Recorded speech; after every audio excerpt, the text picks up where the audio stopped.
Bienvenue dans cette nouvelle vidéo d'Aquitaine 3D, le spécialiste anti-nuisible. N'hésite pas à t'abonner en cliquant en bas à droite de l'image afin d'être averti de nos prochaines publications.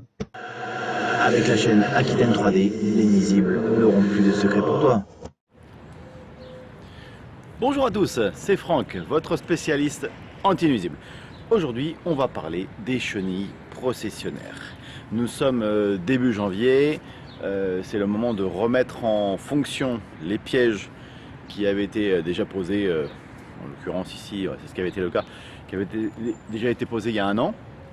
Donc je vais vous montrer un peu comment on remet ça en fonction. Je vais vous expliquer en même temps que ces images quel est l'intérêt des pièges à chenilles processionnaires, quels sont les traitements, enfin les possibilités que l'on peut avoir, parce qu'il n'y a pas de traitement chimique qui existe, mais quelles sont les possibilités que l'on peut avoir pour traiter les chenilles. Je vais vous montrer tout ça et je vais vous montrer déjà concrètement ici ce que ça donne. On a 4 pièges, donc chaque piège voilà, peut avoir une réparation, je dirais, différente à faire. Je vais vous montrer un petit peu tout ça. Alors ici, j'ai 4 pins à faire. Donc vous voyez le premier, là, la collerette qui était collée sur la mousse est descendue. Donc il va falloir la desserrer un peu, la repositionner, mettre 2-3 agrafes entre le plastique et la mousse pour augmenter sa fixation. Celle-ci, ça n'a pas bougé. Par contre, on voit que la partie au niveau de la descente en plastique, elle est un peu serrée. Donc il va falloir desserrer la collerette. Ce piège-là, et ben pareil, la collerette est en partie descendue. Donc on va positionner tout ça. Et enfin le quatrième piège. Ah bah là on a un beau cocon de chenille à 4 mètres à peu près. Donc celui-là je vais le retirer après mécaniquement. Et enfin le quatrième piège. Alors celui-ci il est à 1m50, 1m60 de hauteur. Alors il est à cette hauteur-là tout simplement parce que vous voyez, l'arbre se part en plusieurs parties. Donc si on l'avait mis à 3-4 mètres comme les autres, on aurait été obligé de mettre plusieurs pièges. Et donc forcément, ben, c'est plus coûteux de mettre 2 pièges que d'en mettre un. Donc c'est pour ça que je l'ai mis avec l'accord des clients à cette hauteur-là. Et donc je vais vous montrer l'intérieur de la collerette. Vous voyez, toutes les parties qui sont tombées, voilà, morceaux d'écorce, d'épines et autres, ça c'est des choses qu'il va falloir retirer pour améliorer la circulation des chenilles à l'intérieur du piège. Donc on peut le retirer avec voilà, un petit bout de bois. Moi je le fais avec un tournevis. Je vais vous montrer en dessous. Vous voyez, ça c'est la descente vue d'en dessous. Donc là il n'y a rien qui l'obstrue. Mais des fois on arrive à avoir des écorces et autres. Alors ces pièges là ils sont très très bien parce qu'il y a une large descente. Donc il y a beaucoup plus de difficulté à ce qu'ils soient obstrués. Vous avez d'autres pièges où les descentes sont toutes petites. Et là 3 épines et ça y est, il est obstrué. Après, ce qu'il est possible de faire par rapport aux chenilles processionnaires, c'est l'été de mettre des pièges comme ça. Ce sont des pièges à phéromones. Donc les phéromones, ça attire. Il y a les phéromones femelles, donc du coup, qui attirent les papillons mâles, qui se retrouvent à l'intérieur du piège. Donc je vais vous montrer l'intérieur, voir ce que ça a donné ici. Ici, j'avais mis que 2 pièges à phéromones. Bon, là, on voit, il y a ouais, entre 10 et 15 papillons. Donc il faut se dire que 10 ou 15 papillons mâles, ça fait autant de cocons en moins.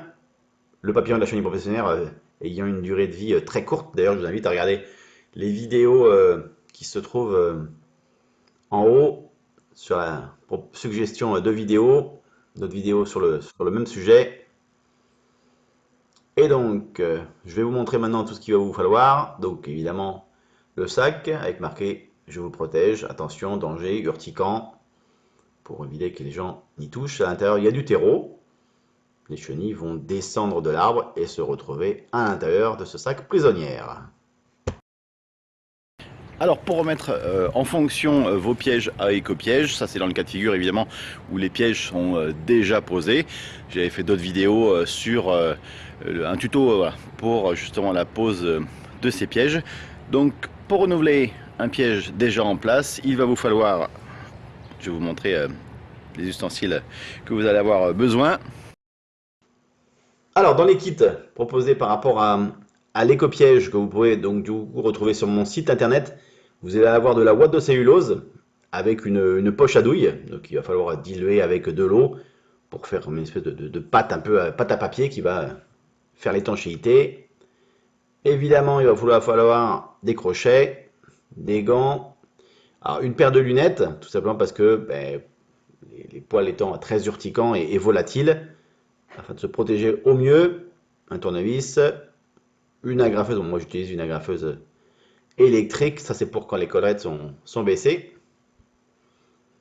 Évidemment, bah, les sacs que je viens de vous présenter il y a quelques secondes, et une échelle, parce que les pièges sont en général posés à 3 ou 4 mètres de hauteur, donc c'est quand même plus facile pour y accéder.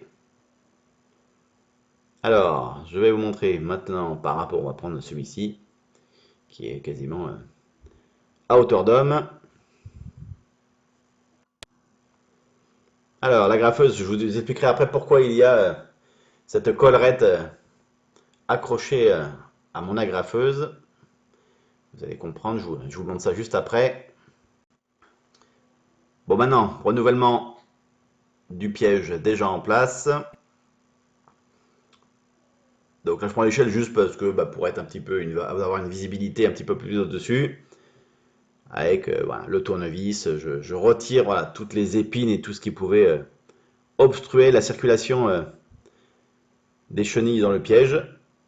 Alors l'intérêt des pièges à chenilles processionnaires, évidemment, c'est que ben, la plupart des chenilles descendent par le tronc, mis à part évidemment celles qui tombent par le propre poids du nid. Là, on ne peut pas y faire grand-chose.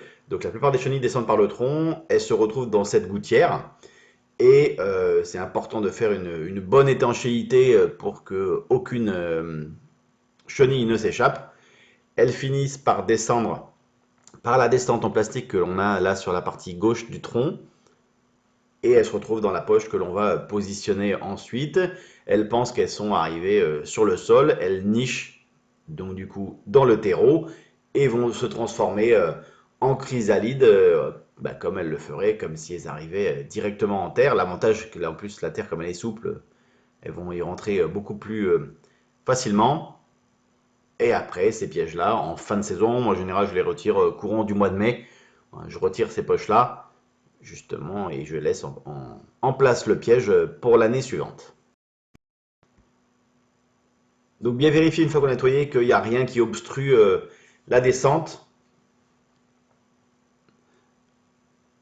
Après, les arbres évoluant, les écorces se tombant au fur et à mesure, évidemment, il va falloir aussi gratter les nouvelles écorces, vous voyez, qui tombent toutes seules. Parce que effectivement, si on la retire pas maintenant et qu'elle tombe dans 8 jours, elle risque de déranger la descente des chenilles. De coton, voilà, c'est important. La préparation en fait du tronc est quand même très importante. Bah, d'ailleurs, je le montre dans le tuto de la pose de l'écopiège. Voilà. Il y a une préparation bien avant de mettre effectivement la mousse qui va du coup augmenter la durée de vie du piège et surtout augmenter son efficacité. Donc c'est vrai que par rapport aux chenilles processionnaires, elles sont extrêmement urticantes. Et c'est vrai que bah, pour les gens très sensibles et également les animaux domestiques, notamment les chiens, voilà, pour les chiens ça peut être mortel dans certaines situations. Donc il faut vraiment faire attention à ça. C'est vrai que là je les pose dès janvier, mais très souvent j'ai des gens qui m'appellent au courant du mois de mars parce que bah, ils se sont aperçus que les chenilles descendaient et qui veulent que je mette des pièges. Donc je les mets parce que on peut en avoir pour encore un bon mois jusqu'à mi-avril, fin avril des descentes. Mais c'est vrai que quand on peut prévenir, eh bien, vaut mieux les poser dès le mois de décembre d'ailleurs, parce que moi je commence à renouveler les pièges dès le mois de décembre, afin de protéger les gens. Là, j'ai déjà eu quelques endroits où il y a eu des descentes avant Noël.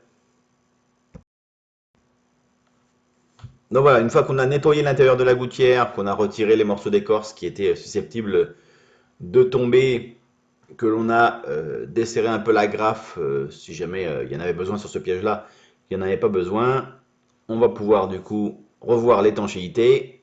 Donc en se mettant, en regardant en dessous, on peut voir s'il y a des endroits où il y a du jour. Donc c'est les endroits où potentiellement les chenilles pourraient passer par là plutôt que dans la descente qui est prévue à cet effet.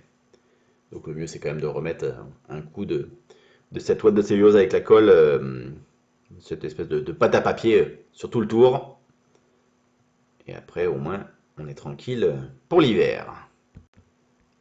Alors c'est vrai que cette poche à douille elle est quand même très pratique. On a presque l'impression de faire des macarons.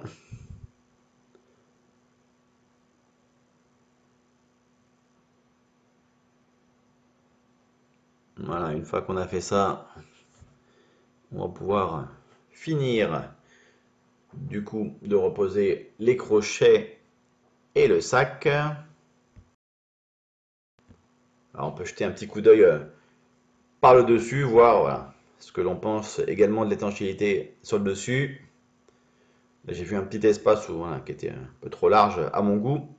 Du coup, je vais remettre un peu de ce mastic. Alors c'est vrai que comme je disais tout à l'heure, une fois qu'il est sec, il est dur comme une espèce de pâte à papier un peu cartonné. Donc là, le temps est assez froid, mais voilà, d'ici 2-3 jours, ce sera bien sec et bien dur pour passer l'hiver. Alors n'hésitez pas à regarder notre autre vidéo en haut à droite de l'image sur le i d'information avec quelques suggestions sur la même problématique que les chenilles processionnaires. J'avais fait plusieurs tutos sur les pièges à phéromones, sur la pose complète de l'éco-piège. Donc une fois que les crochets sont positionnés, on va pouvoir mettre le sac. Donc on le glisse par en dessous, on positionne les crochets.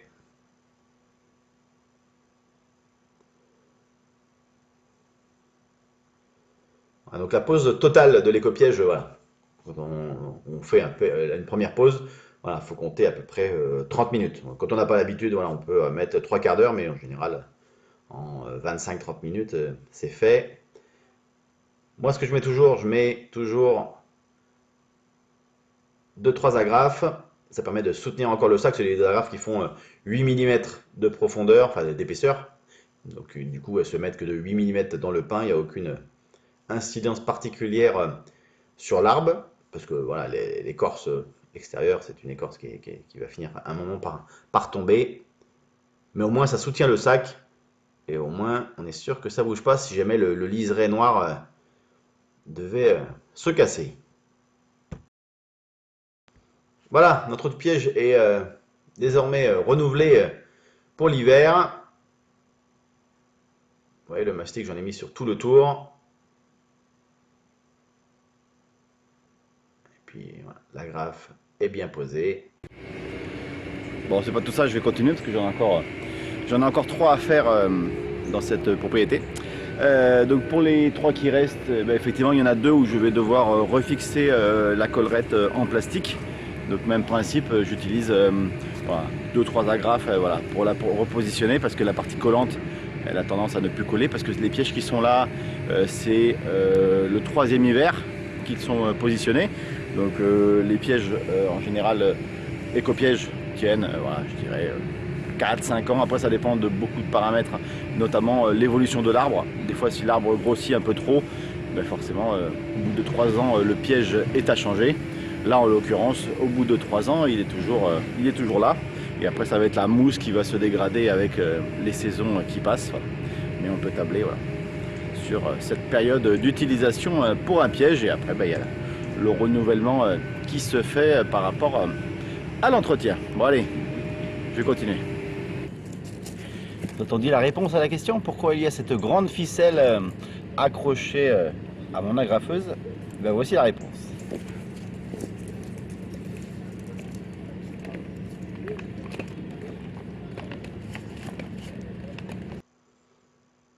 Voilà, je vais monter à 4 mètres de hauteur pour pouvoir repositionner le sac de ce piège. Bien avant, évidemment, j'ai nettoyé l'intérieur de la collerette et refait l'étanchéité au mastic. Et vous allez comprendre l'utilité de cette corde qui est affixée à l'agrafeuse d'ici quelques instants.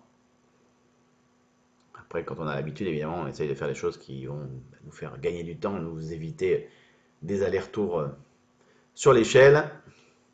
En tout cas, merci d'avoir regardé cette vidéo. Je vous laisse avec ces quelques images et l'explication de cette ficelle. Merci d'avoir regardé cette vidéo. Je vous dis à bientôt pour d'autres aventures et encore une bonne année pour cette nouvelle année qui commence.